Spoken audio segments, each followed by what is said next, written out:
Une mère a abandonné son fils, qui était dans un fauteuil roulant, seul dans la rue. 25 ans plus tard, lorsqu'elle le revoit, elle est choquée et pleine de secrets à découvrir.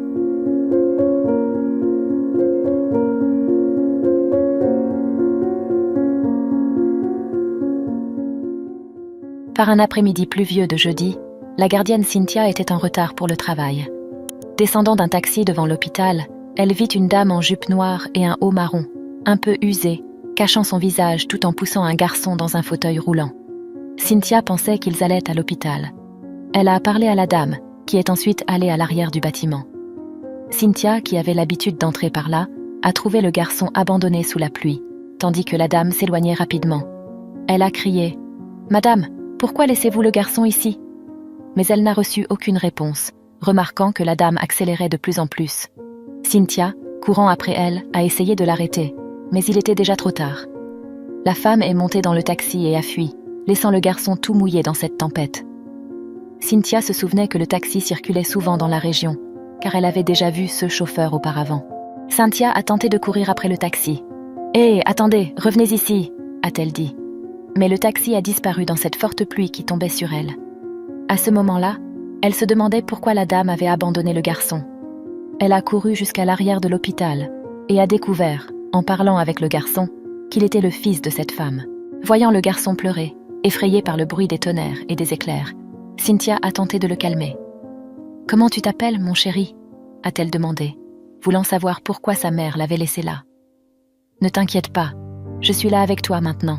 Tu es en sécurité. » Le garçon, nommé Théo, avait 9 ans. Il a dit à Cynthia que sa mère, Laura, avait promis de revenir juste après s'être arrangée dans la vie. « Elle m'a dit au revoir avant de partir, » a-t-il dit, les yeux remplis de larmes. « J'ai peur.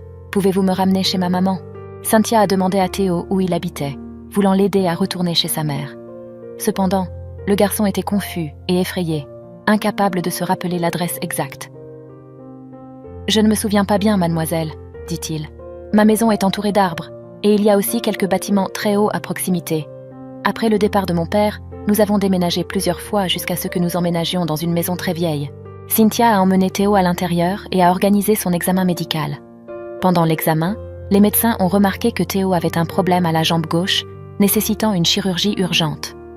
Sans cette opération, il ne pourrait pas marcher et aurait besoin d'un fauteuil roulant pour le reste de sa vie.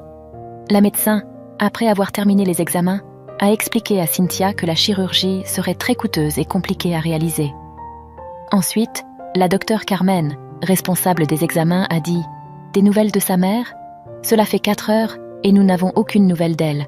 Nous ne pouvons pas le garder ici longtemps. » À ce moment-là, Cynthia eut une idée. Elle se souvint de son frère Daniel, qui était responsable d'un foyer pour enfants orphelins. Elle décida alors d'emmener Théo là-bas temporairement, pendant qu'ils cherchèrent sa mère. Cynthia soupçonnait que Laura pourrait être d'une ville voisine, car elle se souvenait du visage de ce chauffeur de taxi.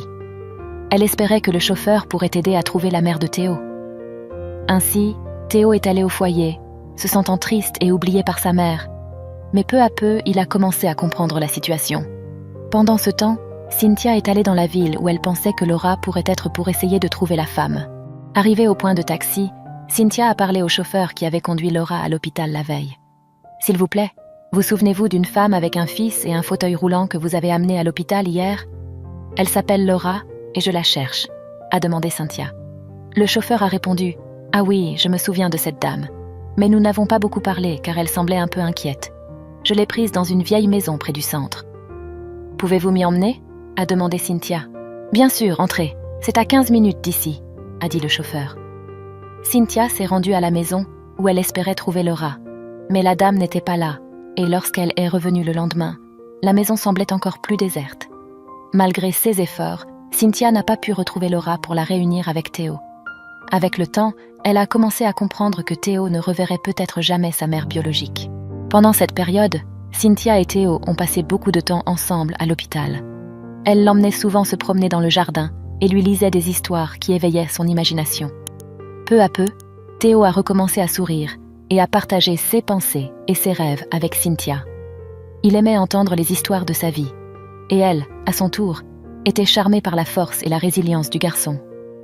Ils ont développé un lien spécial, une connexion qui allait au-delà de la relation de soignante et patient.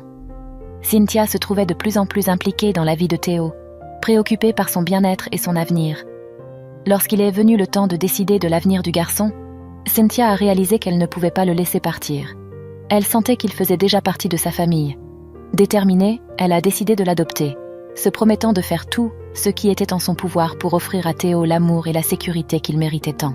Ayant pitié du garçon, Cynthia, qui était veuve et sans enfant, a décidé d'adopter Théo et de lui offrir un foyer aimant. Car elle avait un énorme attachement pour Théo et s'est dédiée à prendre soin de lui, s'assurant qu'il ait tout le meilleur dans la vie. Elle apportait une attention particulière à lui, s'assurant qu'il reçoive le meilleur traitement médical et éducation. Avec le temps, Théo développa un grand amour pour Cynthia, la considérant comme sa mère. Cependant, il pensait encore à Laura, sa mère biologique, se demandant où elle pouvait être et pourquoi elle l'avait abandonnée. Cynthia était déterminée à soutenir son fils dans tout ce dont il avait besoin et savait que l'opération pour corriger le problème à la jambe de Théo était très coûteuse.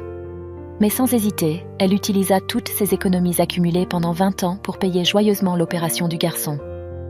Théo passa plusieurs semaines à l'hôpital, se remettant et faisant de la thérapie physique. Ce fut une période difficile pour lui, mais Cynthia était toujours là, lui donnant amour et soutien. Avec le temps, le jour arriva enfin où Théo fut autorisé à essayer de marcher seul. Il était anxieux et excité en se levant et en faisant ses premiers pas. Sentir le sol sous ses pieds était quelque chose de nouveau, et il avait peur de tomber. Cependant, avec le soutien et les encouragements de Cynthia, il commença à marcher, pas à pas. Peu à peu, alors que les jours se transformaient en semaines et les semaines en mois, la confiance de Théo augmenta et il put commencer à marcher de manière autonome, n'utilisant des béquilles que de temps en temps pour se soutenir. Avec le temps, le garçon, qui n'était plus si jeune, se sentait de plus en plus reconnaissant envers Cynthia pour tout ce qu'elle avait fait pour lui. Son affection et son attention constante avaient complètement changé sa vie. Des années plus tard, inspiré par l'exemple de Cynthia dans le domaine de la charité, Théo développa un désir d'aider les autres. Il choisit la médecine comme carrière et devint un neurologue renommé, gagnant le respect dans le domaine médical. Malgré son succès professionnel, il ressentait un vide dans sa vie, encore troublé par les souvenirs de sa mère biologique. Il voulait comprendre pourquoi il avait été abandonné quand il était jeune, mais avait peur de blesser Cynthia, pour qui il avait un immense amour et respect. Pendant longtemps, Théo garda ses sentiments pour lui, craignant que Cynthia ne se sente remplacée ou pense que son amour et ses soins n'étaient pas suffisants. Le dilemme le tourmentait, partagé entre la profonde gratitude envers Cynthia et la curiosité insatiable à propos de sa mère biologique.